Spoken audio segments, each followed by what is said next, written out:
Doing some more work on the 67 Chevelle today. This car was in pretty decent shape, I thought, but this is a really good lesson for those of you thinking that you're going to get a project car and only have to hang a few pieces of metal on it. So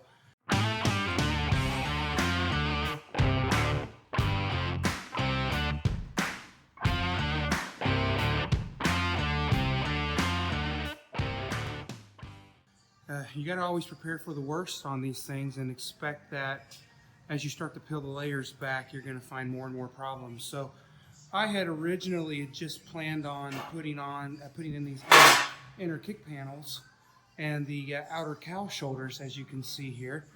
And my plan here was just to go ahead and sandblast this A-pillar hinge panel, but when I started to sandblast, you can see that I started to blow through from the back side in a number of spots. So I made the decision to go ahead and yank this out, and I'm going to put a brand new piece in from AMD.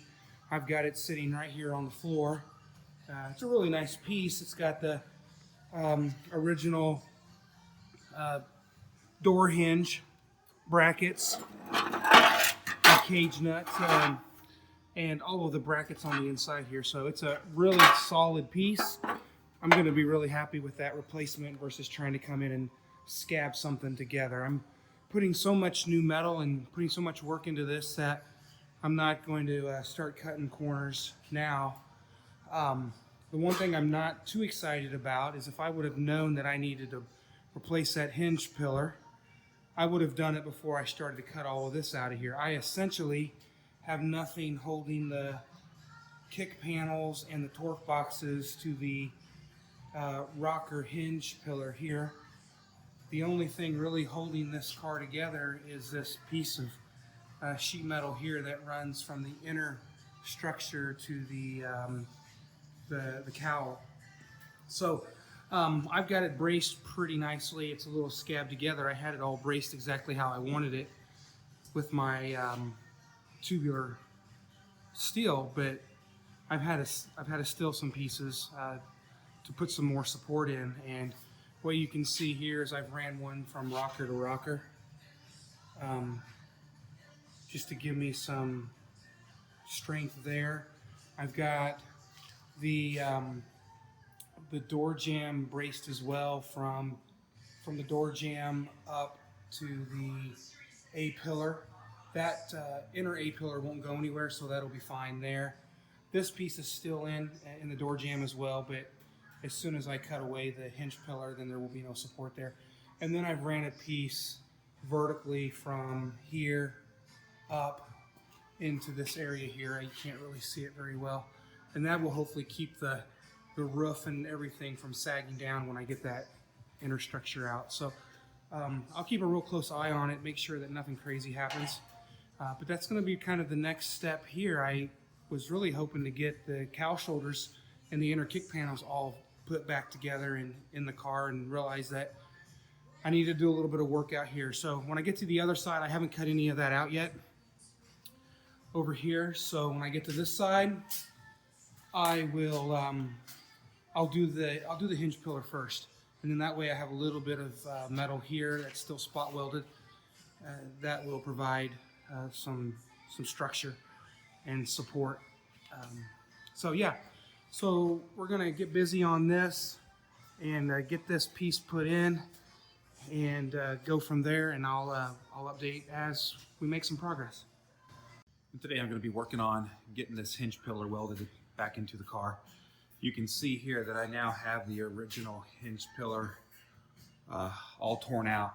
It actually welds down here in the rocker section and then spot welds to the flange here on the kick panel, and then you can see here the inner A-pillar structure where it spot welds as well. So I've got it all torn out of here. It wasn't too bad. I just kind of took my time, make sure that I didn't destroy anything that I needed to keep.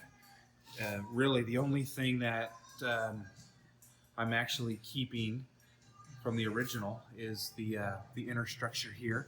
I've got to come over here and make a little patch here in this section, but I can do that pretty quickly.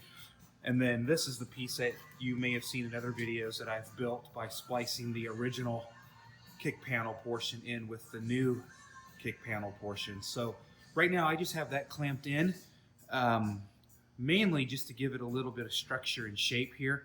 What I'll do is I'll put the hinge pillar on, get it clamped into place, and the only place that I'm going to actually weld this permanently will be here where I've done the sandblasting and treated it with rust preventative paint.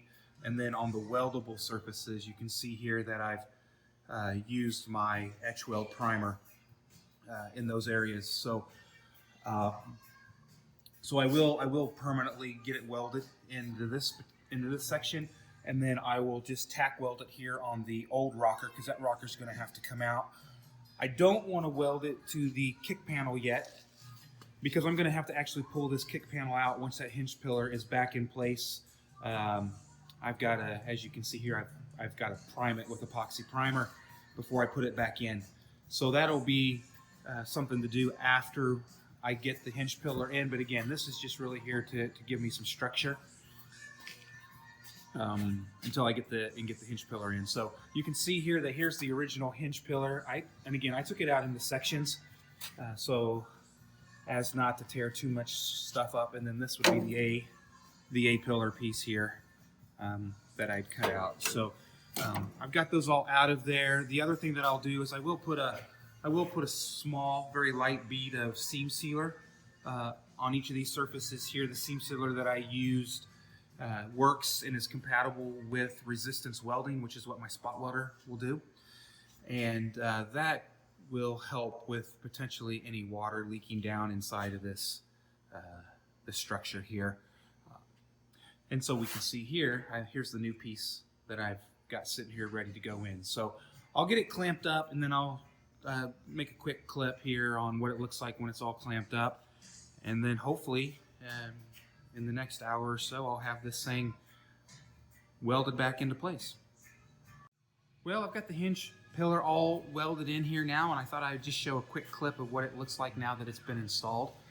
You can see here in the A pillar area, I've spot welded the panels together, and that turned out real nice.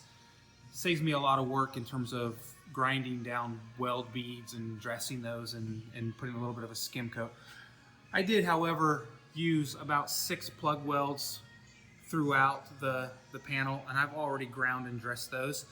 And then if you recall, there was a bit of a gap here where the new panel met the old panel, and that was just simply due to the fact that when I originally cut it, I thought I had it where I wanted it.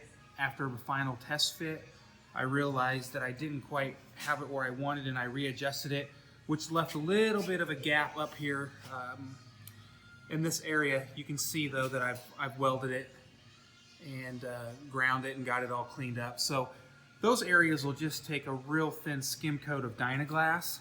This actually gets a cover over it.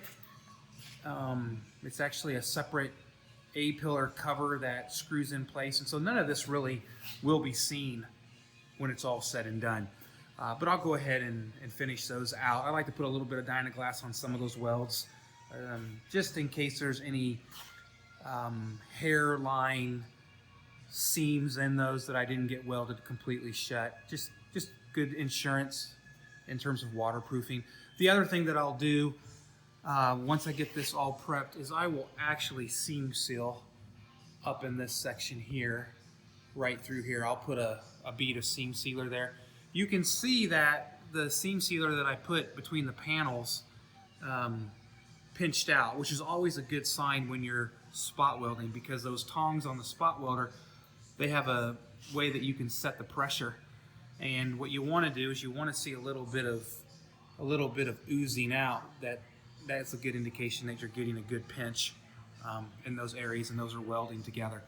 The other thing, just real quick before we wrap up here, is I've now taken out the kick panel. Now that I've got the hinge panel back in place, and that's providing plenty of support now. The next thing to do now will be to epoxy the kick panel and then perform a test fit, find out exactly where I want to weld it, and then I can punch holes in the panels for any plug welding that needs to be done. So that'll be the next step. And then from there, we'll finish working on the cowl section here and go to the other side and see what needs to be torn apart there.